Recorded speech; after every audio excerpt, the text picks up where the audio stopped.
What's your reaction to Kaepernick's protests? Yeah, going right back again to this man. It's a man and his decisions, man. Respect the man and his decision. That's all I can do. I have no opinion on it because the things that's, I mean, I'm not into it enough to even give an opinion.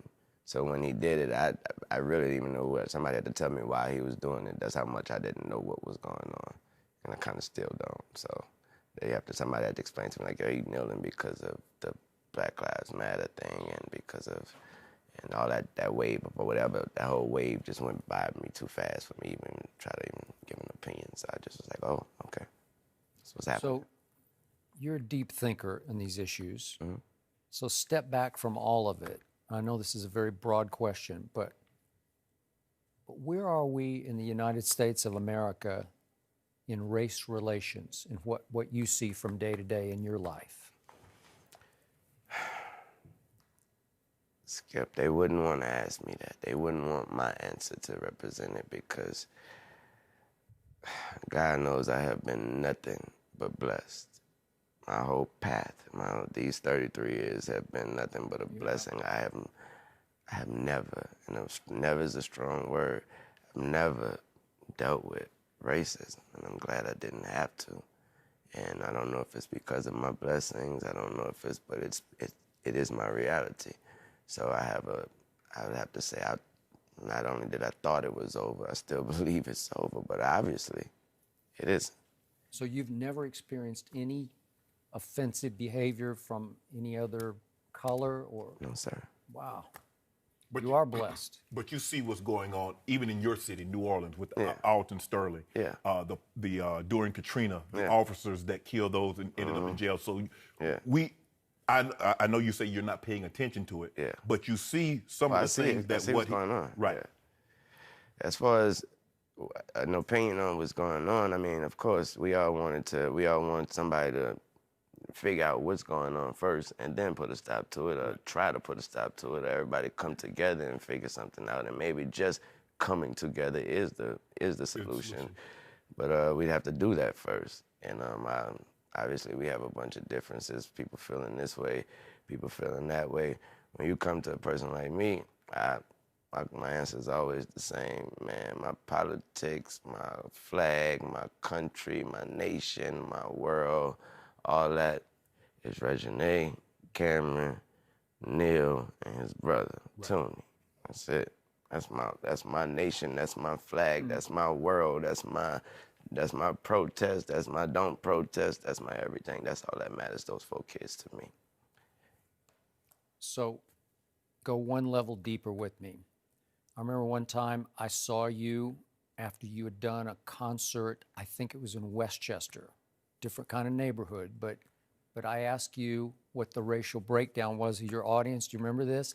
And you told me the only black face you could see in the whole audience was your makeup artist. I believe that's what you said, and she was in the front row, right? A lot of white kids love rap. Yes. Explain that. What does that say to you? What's the message of it? What's the bigger picture of it? I don't want to be bashed because I don't want to sound like I'm on the wrong if there is a side, but I thought that was clearly a message that there was no such thing as racism. That's what I thought that was. Okay. That was a perfect example. When I look out and I come up off the stage, when I'm coming out the bottom of the stage of my show, when I'm on tour, and I'm in my stance or whatever, and I open my eyes and I see everybody. I don't have this type of crowd or that type of crowd. My crowd has always been everybody, thank God. And that's all I can answer for. So, do you think the younger generation, the millennials, do you think they're moving a little further away from the racism as opposed to where it used to be? It's not cool to them. Right. It's not cool to them. It don't matter to them. And when it's so not cool that it doesn't even matter to them. You know, they're like, what? He's what? You know, they're like, what happened? And that's their response. That's the millennials' response. But could it be that you're a musician, and obviously as an ex-professional athlete or as an entertainer, do you think they treat you differently? Although you are black, you are a prominent figure in the black community. Could that be That's why I said I'm sure it may be because of my blessings. Right. Yeah, I'm sure that's why my path has been different. Right. But I'm be first to want to say I'm sure that has a lot to do with it, but Right. it also is the person that I am. I believe strongly that it's the person that I am. You treat people a certain. Exactly. Shannon, how do you feel about what Wayne is saying? Well, a man can really only speak to his experience. And as I've alluded to, I come from rural South Georgia. I've experienced things, I've been called things, and sometimes you can only see things through the eyes of the man that have cried. So if this man hasn't experienced racism, haven't been called out of his name, he's doing right by not saying and trying to make up a story. So did you hear what Lil Wayne said? He experienced the same thing. I commend him, although he's from New Orleans, the ward. What ward are you from? 17th Ward. We know what it's like in New Orleans. Although he has never experienced that, he's not going to sit up here on national television and try to embellish in order to further advance the conversation. Because then people are going to say, see, there's Lil Wayne. Not only is an athlete, we have an entertainer, a musician, a very prominent figure who's also experienced. So I commend him. If he's never, kudos to you, bro, in 33 years. I'm 48 years old from rural South Georgia, and if you don't think it's alive and well, Wayne, check my timeline. Check my timeline when Skip and I had this discussion last year.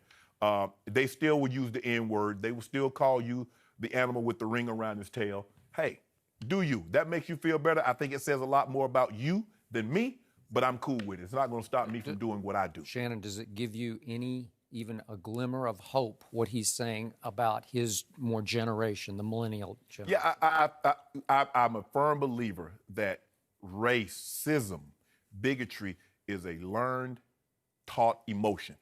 So if you do not teach someone to do that, they won't extend that. So it's got to stop somewhere, but you have to understand it's been going on for such a long, long period of time. You have 400 plus years of this in the U.S. People have been fighting back in biblical times. It was divided up. And so, like I said, Wayne, I commend you. I'm glad you're speaking. You're not embellishing a story. Being from New Orleans, experiencing what you've been able to experience. I remember reading where you say you accidentally shot yourself, but racism is real. He knows it's real, although he hasn't experienced it. With that said, that night, that day, Yeah. that I shot myself, the police, I was the only person in the house. Right. Police came through there. They knocked the doors down. I was on the floor. Right. They jumped over. They all hopped over me and went looking for the drugs and looking for this and that. It was a white police that came, ran up there and stopped and said, "What are y'all doing? Do y'all not see this baby on the floor?" And they said, "We called the ambulance. The ambulance." Say, "Ambulance, he has a hole in his chest." He picked me up. He brought me to the hospital himself. He was white.